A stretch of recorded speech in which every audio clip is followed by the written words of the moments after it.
All right, guys, welcome back. And if you're new to this whole channel, my name is Corey.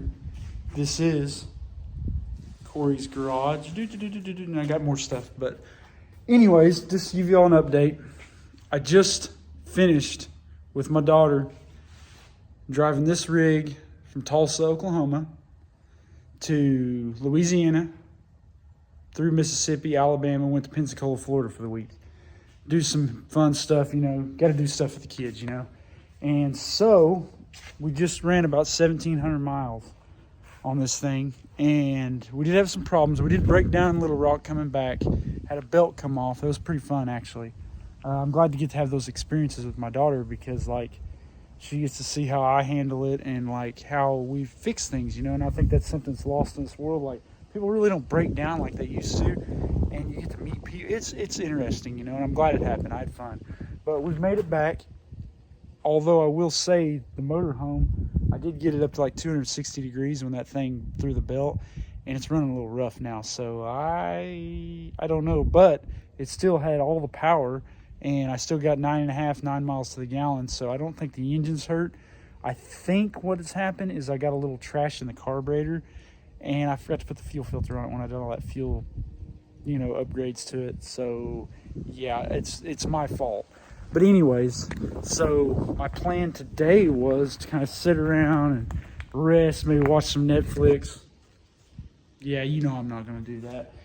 My plan today was to roll this out and power wash it and get everything cleaned up and stuff and get the wheels off and start just kind of going over the car and everything. Well, I've been trying to find a motor, and like, I know this will probably drive some of y'all crazy, but after looking at small blocks, pricing them, you know, LS swaps used to be up here, small blocks are down here. Well, now it's kind of caught at, like, you can spend a lot of money putting a small block Chevy back in one of these and not anything special. And that doesn't interest me that much. But the LS route, I've already lost out on 4 engines, you know, in this past, now this last week I couldn't do anything, but the week before that I've been thrashing, going, looking at junkyards, doing this and that, and like, it's getting slim pickings out there. And then another thing that I don't understand is, like, every one of them has 130,000 miles on it. I have not seen a 99 through 06 GM anything that had less than 200,000 miles on it in the last 12 years. So I'll ask you this, are we only wrecking low mileage LS vehicles, or are they just full of crap? Because you got a motor just sitting on a stand like this, you can't tell how many miles is on it. So I would buyer beware on a lot of that stuff. I think it's much BS. But anyways, so I'll give you the story after and as much as I don't want to go on another road trip, since I picked my daughter up, we're going to Kansas, and it's about 125 miles an hour, the little town outside of Wichita we're going to. And a guy has got an engine that has interested me, and I think it's going to work pretty good. So I'm going to go up there, pick my daughter up. I don't know if she's going to be that thrilled about riding a bunch of these hours, but I don't think it's anything a bag of chips and a slushy can't fix. But we're going to go up there. We're going to look at this motor. I'm going to decide if I want it or not. If it's what I think it is, and it feels like it'd be a pretty good deal, this could be up and running pretty quick. So yeah, so I've got my tools. I got a makeshift engine carrier thing. I'll show you guys how I've been doing this and stuff. I've got a really good one built, but it's got a motor on it, and it's like, crap, I can't move it, can't get it out. So I had to kind of like throw another one together because I kind of don't like hauling motors on tires. I hadn't had very good luck with that. So yeah, so I'm loading my stuff up. I guess I'm gonna count some money out, and we're gonna hit the road. So, I mean, yeah, see what we find, guys.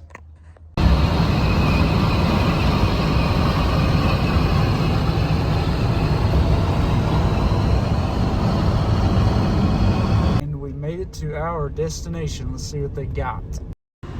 And as a courtesy to the sellers, we did not shoot any video on their property, as they were not comfortable, you know, putting their stuff out on display, and I totally respect that.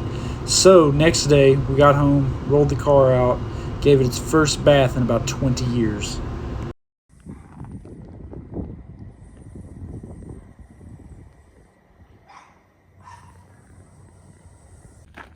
So last night my daughter and I, we road tripped up to a place in called Derby, Kansas. And this guy had a 71, or he's got a 71 Monte Carlo. They're doing I believe it's the LS3, that 525 motor, and like an 8-speed or some kind of transmission or whatever. And so they had this motor with turbo 350 in this Monte Carlo. Well, I was going to do the LS route. I tried to buy 2 or 3 different 5.3s and, you know, budget for around $3 to $5 grand to do it. But I will tell you, after going through it on this one, you can budget for something, but it always costs you more if you're trying to do it right and trying to, you know, do a good job like I've done on this one. So, and what's crazy is I got thinking, I was like, man, it's too bad somebody doesn't have like a car they're going to LF swap and they're pulling out a good crate motor. Just thinking that the other day. And then I stopped at Whataburger on my way to work to get a patty melt, and I just pulled up that ad. The first thing came up, and I'll be darned, man. There's a crate engine, you know, had came up. So, I mean, I almost called it, you know. So, yeah. I was going to go with an LS swap, but this is a Blueprint 390 or 410 horse. I looked up the numbers on it and everything. But, yeah, about 2,500 miles, and they just pulled it out last week. Now, I haven't heard it run or anything like that. I feel comfortable that it should be all right. Like I said, I'm a little nervous. I'm not into buying motors like this that can't see them run, but I feel pretty decent about this one. So I'm getting ready to unload this and take that old 350 off the stand, because that one's not going to work. It needs to be completely redone, and that's okay. That's a good 4-bolt main 350, so we'll do something else with it. But yeah, so yeah, I think this one will this should get that car running and up on the road. I got to get a carb and a distributor for it. But all the brackets, everything, you know, that was on the car will bolt right to this motor. This is a 1-piece rear main. I may have to get a different flywheel. But, I mean, yeah. And one good thing, it's still got the provision for the mechanical fuel pump, which that's, you know, matters quite a bit to me. So, but I looked up the numbers on it. So I got a roller cam in it. It's got 190 or 195 cc cylinder heads, has the 202s and all that stuff. I don't know what rocker arms it's got on it, but I'm going to call Blueprint and try to get the information on it. You can see the serial number right there. And they claim that they make their own blocks and all that stuff, so this may not be even a GM motor. But let's get this thing unloaded.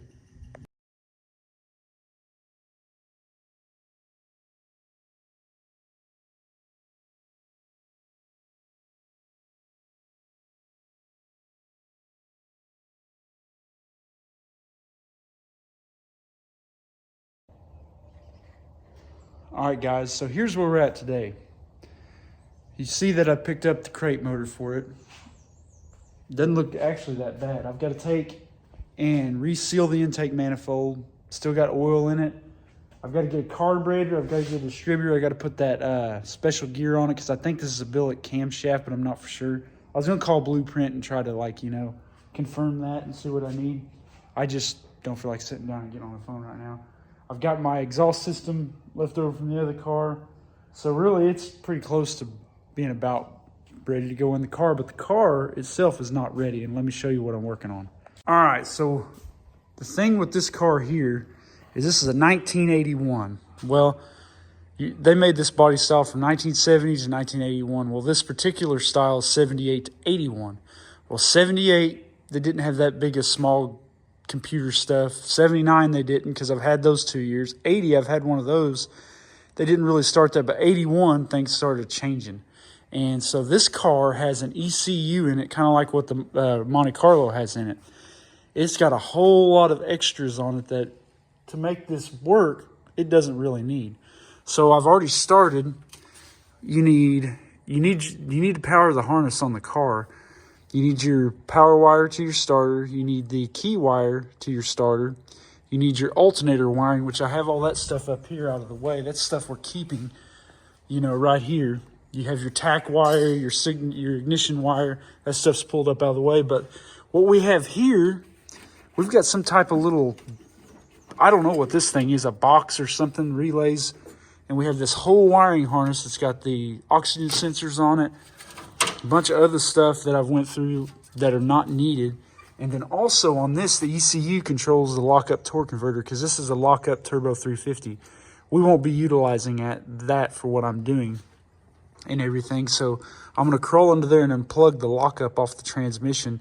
And you can see where that, let me get my finger right, that's going through to, this car has an ECU up underneath the console. Because if you notice in the earlier years, let me get a light here. This spot, hold on just a second. Let me get y'all some light here. This spot right here is opened up and it's like a package tray on all the earlier models. So if you can look correctly here, we have an OBD style plug-in for codes, I guess. And then you've also got this ECU. So obviously what I see here, somebody has taken a razor knife and cut that out. I don't know why when this console is really easy to remove, but we've got a bunch of stuff and we're going to try to pull this whole mess out of this car because we're not going to use it anymore. Because I'm essentially taking this back to 1978 or 1970 or whatever, you know, whatever. We just need the bare essentials for it to run. I'm not utilizing any of the factory AC stuff. We're just getting rid of everything we don't and then keeping what we need. So, and then also I noticed this factory shifter, it's got a cable on it, and I'm not for sure on this one. I've got a couple older shifters and I've got a brand new cable, but it's in a bind and it acts like it's kind of locked up. So I want to check that and, you know, get that shifter functioning properly. But I'm going to remove this console and let's see what else we find. All right, so we pulled the harness out to that bulkhead right there. It was just snaked around inside. Okay, here's the whole harness laying out for that computer. And here's what was bolted up underneath the fender. Looks like we have a map sensor, same as the Monte Carlo setup. Yeah, so I'm going to go ahead and try to remove this. Move these heater hose wires out of the way. And we're going to pull this out. Let's see what we have here. So we've got, I apologize about that, guys. Okay, we got some more plugs. Got this plug, and there it is. So there it is. That whole mess is out of here. Here is the computer that goes with it. So yeah, that's the whole mess we've removed that I don't think we need. I do not think we need it because now we've got our ground, and it grounded to, well, it grounds to the motor, but that little post right there grounds to the body. But now our next thing now is I'm going to hook up a battery to this, and we're going to test these circuits and make sure everything we have, like our headlights, our gauges, we should be able to power the whole car and still use it and not need any of this stuff. So let's get to it. All right, guys, so we've got that harness out, and I went through and I was looking for the ground for the wiring harness. Well, some vehicles have their own ground through the harness that grounds the fuse box. Some of them are grounded in the car. I found out this is grounded in the car. So what I did, I've got my jump box down here. I found the wire from the alternator and also the wire that goes to the hot post on the starter that goes with the battery cable. And I've hooked up the power to that. So what I'm going to do, I'm going to clip this right here to just to the wheel well. And then now, I always turn my headlights on. I pull the switch on them. And now we've got lights. We got a little light burn out there. So we have got our wiring harness powered. You can see I've got the light for the shifters on. Our dome light down there. Our gauge lights are working. Turn that back on. Yeah, so our gauge lights, I think most of them are working. That one's on. We don't have a dome light there. That one's not working. But we have power to our wiring harness. So that goes to show you tail lights. Now, I'm the only person here, so I can't test the brake lights, but that tells me that this wiring harness is powered. It works. So we don't need that mess of crap right there. So what I'm going to do now is this shifter, it's kind of binding up. I don't know why. I'm going to have to investigate that. Something feels real funky with that. Try to get that straightened up. I'm going to vacuum this thing out. But I'm going to tidy up this wiring harness, probably retape a bunch of wires and just kind of go through and look at what's torn up, what might, short us out a little bit. And then I'd really like to pull that heater box and put that AC delete cover over it, because that thing, I wouldn't do it if it wasn't busted and they've knocked a big hole in it. So in an effort to clean this firewall up and get it shined up. And man, I power washed this thing and it still didn't do very good. Oh well. But anyways, big accomplishment today. I got the wiring harness. I know it works. And now we're just going to have to start slowly just knocking little things out and then get it ready to put the motor in.